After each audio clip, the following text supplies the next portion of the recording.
basically by harnessing their kind of digital influence on them. But I'm sure you're going to say it better. Everyone, welcome Toby. Cheers, Alex. I had hair there. I missed that a lot. Yeah, it's good to see so many of you people here. It's kind of weird talking about yourself up on stage, talking to a lot of people. So, yeah, I think the only other person that would listen to me for like 7 minutes is my mum. So, cheers, guys. Yeah, I've not really spoken in front of this many people before, so I'll just sort of tell you a bit about me. But a tiny bit about my history is I started as an actor when I was a child, and around that, to sort of like facilitate getting a bit of money, I did field sales. So I was kind of driving around selling to shops, different little chocolates, things like that. And then sort of moved on and then went to IT sales, and then now in a business development role, sort of left acting behind. But I sort of Googled quickly how to sort of frame this like little speech and how to speak to people. So one of the first things it said is to kind of start with a quote. And the day I was asked to do this, there was an awesome quote. It was actually the best quote I think I've ever seen. So I thought I'd share that with you today, and it simply read, "It's Rebecca Vardy's account," and that was from Colleen Rooney a couple of weeks or so. But that has nothing to do with what I'm about to talk about today. So what I'm going to talk about today is actually one of the things I missed out. Sorry, I actually had a business for a couple of years selling golf holidays. And it's kind of the 3 entrepreneurial attributes that I then took from that to what I do with sales today. And it's kind of centered around the problem of mentality. I found that you kind of settle these quotas, as Griff was saying, you know, and there's kind of a lot of tasks you've got to hit the amount of calls, and you've got to book meetings and that sort of thing. And you can kind of read a meme or something on LinkedIn, and it'll keep you rushed for like 2 hours or like for a day or something like that. But we're all motivated to burn money and obviously targets, things like that. But it's what drives you sort of from the heart and how you can sort of really be motivated on a day-to-day basis.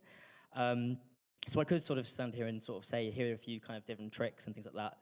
Menial tasks, and this is how I like to get past gate people or something like that. But this is going to be how to really form a fundamental, like positive mental attitude, so you can get through those menial tasks.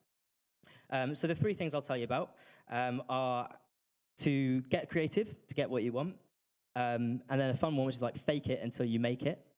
And the third one, that kind of brings everything together, is to be find whatever it takes to be genuinely part of what you do. So the first one. As an SDR, fundamentally our role is to get through to people, right? And I always think that if your life depended on it, you genuinely would get through to that person. And I think when I had my own business, I realized that coming from a sales role before that, when it was just your task or you had to hit a quota, you kind of get quite passive. And whilst you are motivated, when I found I had my own business, that you actually would do anything to get hold of that person. When you do, it feels amazing. And I've got a story around it, how when I got into Manchester University, it kind of sums up, I think, how tenacious you can be to get hold of that person. So I applied for 2 universities. It was Southampton and Manchester. Really wanted to go to Manchester. Wasn't too fussed about Southampton. Sorry if you went to Southampton. And I didn't get into Manchester. I was gutted. So I went up to Manchester and found my friend was going out there. And was up there already. Had a night out with him, and I was like, I really need to go here.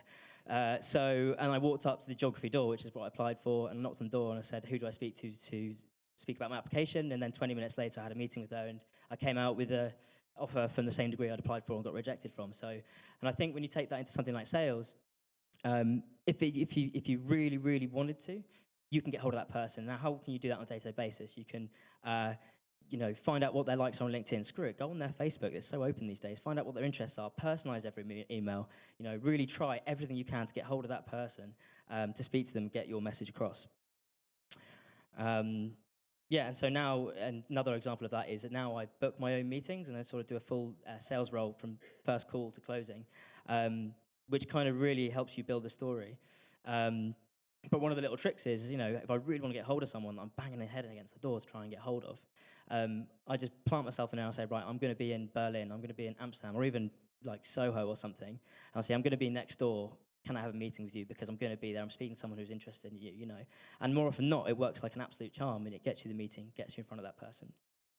The next one. So this is quite fun. It's kind of faking it until you make it, kind of like what I'm doing now. I've not really spoken in front of anyone before, but I'm throwing myself into a situation, challenging yourself, and you should always really be developing and challenging yourself. So it's kind of what I'm doing. And as I think a lot of us do when you're starting your first role, you expected to be an expert pretty much straight away. At Lifestyle, we're very much taught that you have to be a consultant in a way. You have to be an expert of your area, and obviously from day one that's difficult.